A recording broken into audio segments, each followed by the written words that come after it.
17, dit sê en betuig ek dan in Yeshua dat julle nie meer moet wandel, soos die ander heidene ook wandel in die verdwaasheid van hulle gemoed nie. Mense wat verduister is in die verstand en vervreemd van die lewe van God, deur die onkunde wat in hulle is vanweë die verharding van hulle hart.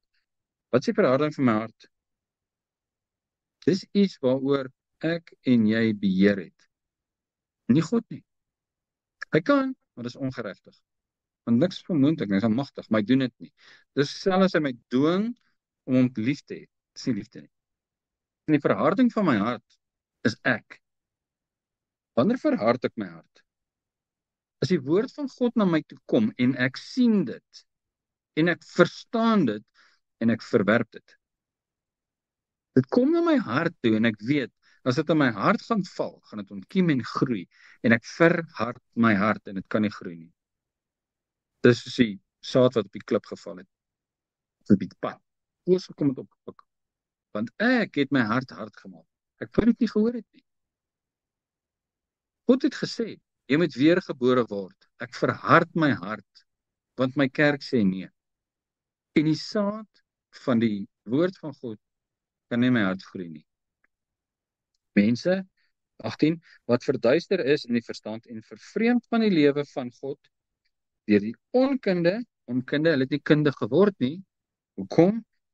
Wat in hulle is vanweë die verharding van hulle hart. Hulle kon nie daai kundigheid kry nie, want hulle het hulle hart verhard. Dis 'n keuse. Elkeen van ons daai keuse. Hoekom kies ons teen dit? Dit gaan my lewe verander in hierdie wêreld. Dit gaan my beïnvloed.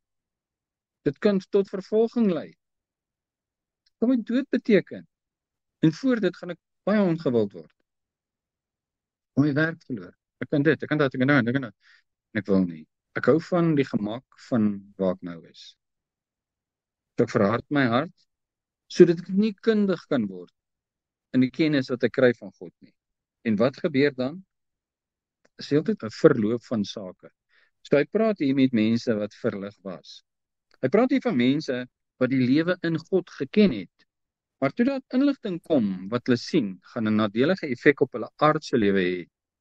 Het hulle hart verhard en hulle het verduister. Nou waar Paulus in vers 17 en hy sê, moenie soos hulle maak nie. Hoekom? Want die gevolg gaan dieselfde wees.